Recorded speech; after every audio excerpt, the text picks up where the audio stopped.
प्रदेश के मुख्यमंत्री डॉक्टर मोहन यादव सोमवार को इंदौर के कमला नेहरू प्राणी संग्रहालय यानी चिड़ियाघर पहुंचे, जहां उन्होंने पक्षी विहार का दौरा किया। साथ ही विभिन्न प्रजातियों के पक्षियों को अनाज के दाने भी खिलाए। साथ ही कर्नाटक से ले गए जंगली भैंसे के 2 जोड़े यानी बाइसन का भी निरीक्षण किया।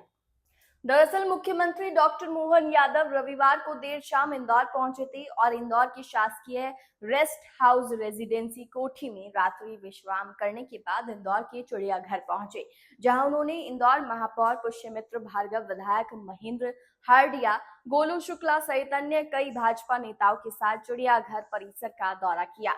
इस दौरान उन्होंने पक्षी विहार में जाकर विभिन्न प्रकार की चिड़िया और तोते भी देखे। वहीं पक्षी विहार में कई विदेशी प्रजातियों के पक्षी भी शामिल हैं, जिन्हें मुख्यमंत्री डॉक्टर मोहन यादव और अन्य नेताओं ने दाना भी खिलाया। इसके बाद मुख्यमंत्री गोल्फ कर में बैठकर कर्नाटक से इंदौर लाए गए जंगली भैंसों के समूह और ऑस्ट्रिच को देखने पहुंचे, जहां मीडिया से चर्चा करते हुए उन्होंने कहा कि मध्य प्रदेश में पशु पक्षियों के लिए असीम संभावनाएं हैं। जहां एक नामीबिया से लेकर गए चीते अपनी प्रजाति बढ़ा रहे हैं, वहीं दूसरी ओर इंदौर नगर निगम और चिड़ियाघर के प्रयासों से लाए गए बाइसन और ऑस्ट्रिच भी यहां के वातावरण के हिसाब से मध्य प्रदेश को रहने लायक जगह बना रहे हैं। मध्य प्रदेश में पशु पक्षियों के लिए असीम संभावनाएं हैं, जिससे आने वाले समय में प्रदेश के पर्यटन को बढ़ावा मिलेगा।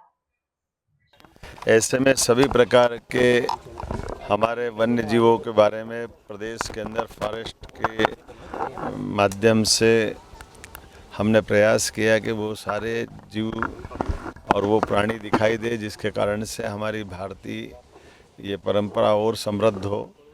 कई सारी ऐसी प्रजातियां भी हैं जो काल के प्रवाह में पहले यहाँ थी, आज ख़त्म हो गई। ऐसे में हमने पिछले समय यहाँ कोबरा देने का प्रयास किया था।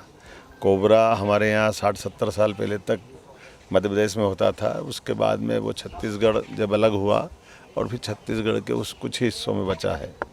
ऐसे में हमने कोबरा वापस मध्य प्रदेश में आए तो यहाँ जू में दिया था और उसकी पेड़ बनाया है।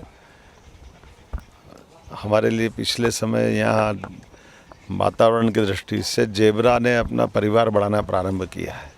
ये साउथ अफ्रीका का जानवर हमारे यहाँ इस आबोहवा को अपना रहा, ये अच्छी और गौरव की बात है। बीते समय यहाँ से लायन का जोड़ा हमने दिया और बदले में बाइसन अर्थात जंगली भैंसा के 2 जोड़े और शुतुरमुर्ग के 2 जोड़े लाए हैं। शुतुरमुर्ग ये पक्षी भले ही है लेकिन उड़ने वाला पक्षी नहीं है, लेकिन ये हमारे लिए अपने इस प्रदेश का गौरव बढ़ाने के लिए ऐसे लगातार प्रयास कर रहे हैं, जिनके माध्यम से हमारे वन्य संपदा से वापस हम अपने उस दौर में आए और लोगों की जानने समझने की, जिनको ज्ञान अर्जन करना, उन नज़दीक से देखने की, परस्पर आत्मीयता को डेवलप करने के लिए प्रयास कर रहे हैं।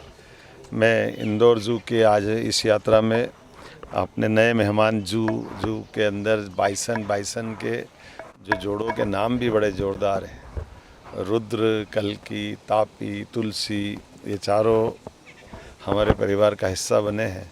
और जैसा कि हमको मालूम है कि कान्हा में हमारे यहाँ बाइसन बहुत अच्छे से अपना जीवन गुजर बसर कर रहे हैं। आने वाले समय में धीरे धीरे करके बाकी अभयारण्य में भी हम पहुँचाएँगे। चीता तो एशिया में पहली बार हमारे मध्य प्रदेश में सफलतापूर्वक परिवार भी बढ़ा रहा है और श्योपुर के बाद अब गांधी सागर में भी हमने उनको छोड़ा है। मैं मान के चलता हूं कि ये क्रम जारी रहना चाहिए। यशस्वी प्रधानमंत्री सभी क्षेत्रों में बराबरी से ध्यान दे रहे हैं। ऐसे में ये इकोसिस्टम फिर डेवलप हो, हमारा भी प्रयास रहेगा। एक बार फिर मैं अपने इस जू के माध्यम से प्रदेशवासियों को, देशवासियों को ये कहना चाहूँगा कि मध्य प्रदेश समान रूप से सभी क्षेत्रों में बढ़ रहा है। ऐसे वन्य संपदा के माध्यम से भी एक नई छलांग लगाने के लिए हम लोग आगे बढ़ रहे हैं। आइए अपने नज़दीक से परमात्मा की इन कृतियों को भी देखें और सह अस्तित्व की भावना को भी प्रोत्साहन दें। मेरी अपनी ओर से बधाई।